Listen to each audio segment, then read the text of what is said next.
নমস্কার বন্ধুরা, আজকে নতুন একটা রেসিপি। বিহারের একটা ফেমাস সবজি কুঁদরি। এটা হলো কুঁদরি। এই কুঁদরি ভাজা করব। কুঁদরি ভাজা করতে লাগবে কুঁদরি, পেঁয়াজ, লঙ্কা আর আলু। দুটো আলু কুচিয়ে নিয়েছি। কুঁদরিটা কেটে দেখাচ্ছি। কুঁদরিটা এবারে কেটে দেখাচ্ছি। এটা দুটো মাথা এভাবে কেটে নিতে হবে, খুব সহজ। এইভাবে করে সরু সরু করে কেটে নিতে হবে।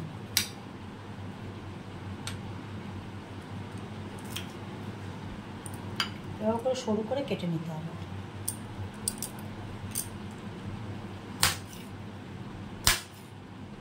এটা রুটি পরোটার সঙ্গে খুব ভালো যায়। বিহারের লোকরা খুব খায় এই সবজিটা। তাই আজকে আমি করছি রেসিপি ভাজা। এইভাবে করে সরু সরু করে সবটা কেটে নেব। এভাবে করে কেটে নেব। কুঁদরিগুলো এভাবে কেটে নিয়েছি লম্বা লম্বা সরু সরু করে। আলু পেঁয়াজ দিয়ে এবার ভাজাটা করব। ফ্রাই প্যানে তেল দিয়েছি, তেলের ভিতরে কুঁদরিটা দিয়ে দিয়েছি। এবার কুঁদরিটা দিয়ে ভাজা ভাজা করব। আগে একটু কুঁদরিটা ভাজা ভাজা হবে, তারপর আলুটা দেবো। এবার কুঁদরির ভিতরে আলুটা দিয়ে দিচ্ছি।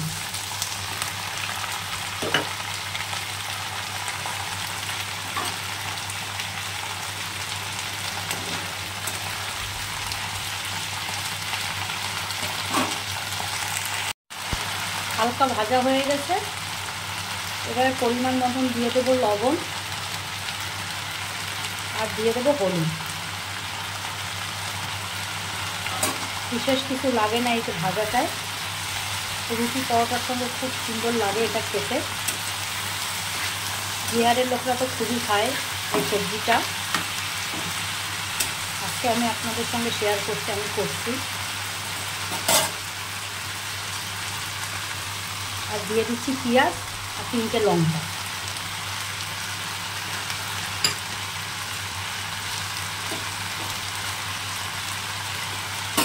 দিয়ে এবার একটু চাপা দিয়ে রাখবো।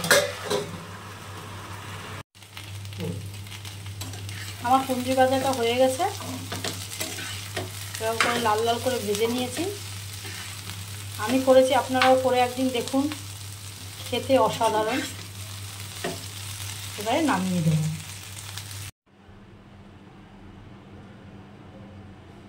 আলু কুঁদরি ভাজা রেডি। যদি আমার এই রেসিপিটা ভালো লাগে, লাইক শেয়ার কমেন্ট অবশ্যই করবেন। আর কেমন হলো কমেন্টে জানাবেন। আর যারা নতুন আমার চ্যানেলটাকে সাবস্ক্রাইব করবেন।